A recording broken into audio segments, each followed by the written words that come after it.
Bonjour, je m'appelle Nicolas Rosier, j'ai 33 ans et je suis maraîcher bio sur la ferme des Jardins du Rosier à Montélimar en Drôme provençal. Je me suis installé sur un terrain nu d'1,4 hectare, donc sur Montélimar, et je suis en fermage dessus. J'ai tout créé de zéro du coup, puisque c'était un terrain nu, donc que ce soit la viabilisation, la création des serres, enfin le montage des serres, les locaux, et puis la création évidemment des espaces de culture. Voilà, moi je cultive uniquement du légume pour le moment, donc 100% légumes et 100% en agriculture biologique, tout est certifié. Je vends sur 5 points de vente actuellement, donc c'est tout du circuit court, j'ai la chance d'avoir tous mes points de vente sur Montélimar même. Donc c'est magasin bio, magasin de producteurs, et la vente directe qui m'intéresse plus, c'est quelque chose que je suis en train de développer en fait. Je suis non issu du milieu agricole, ANIMA comme on appelle. J'ai été en reconversion professionnelle. J'étais auparavant graphiste sur Paris. Du coup, mes parents n'étaient pas du tout dans le monde agricole, ni personne dans mon entourage.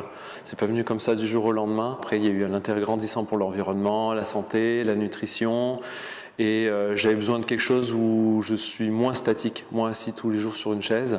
Du fait de vouloir quitter la grande ville, Paris, avec tout ça et tous ces intérêts-là, le maraîchage bio, du coup, ça se trouvait que ce soit la voie finalement à ce que je cherchais.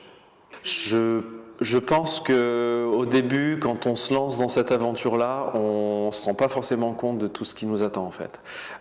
C'est vraiment, le monde agricole, c'est un vrai labyrinthe qu'il faut apprivoiser. Les parcours alternatifs apportent beaucoup de choses, voilà, surtout en termes éthiques, si ça correspond forcément à notre vision des choses.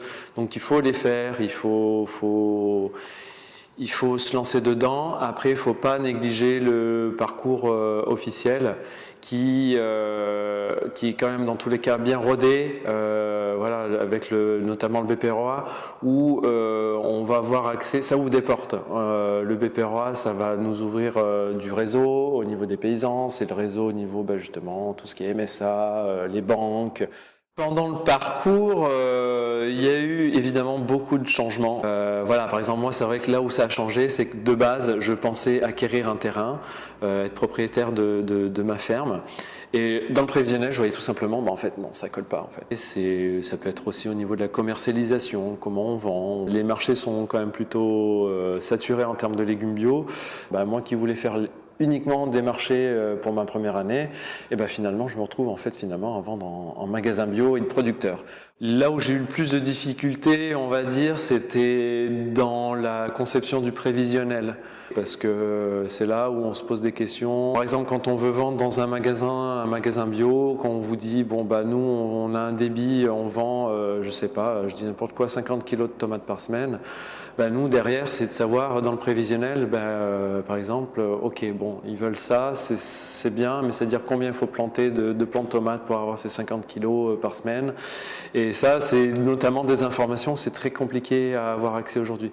C'est important d'avoir du réseau, de connaître aussi des paysans qui peut-être peuvent donner ce genre d'indications parce que ils produisent, donc ils peuvent vous dire par exemple combien ils ont planté de tomates et combien ils récoltent par semaine en moyenne, et puis ça peut donner des indications. Enfin, voilà. Après, ce qui est le plus plaisant dans tout ce parcours, ça va être les formations finalement. Les formations, là on suit la chose, on apprend plein de choses. Normalement, quand on est motivé, qu'on veut se lancer dans ça, ça nous plaît, donc forcément on est des vraies éponges à toutes les informations. Voilà. Après, c'est un parcours du combattant et qu'il faut pas lâcher, il faut être motivé et garder ses objectifs. Et après, normalement, ça roule.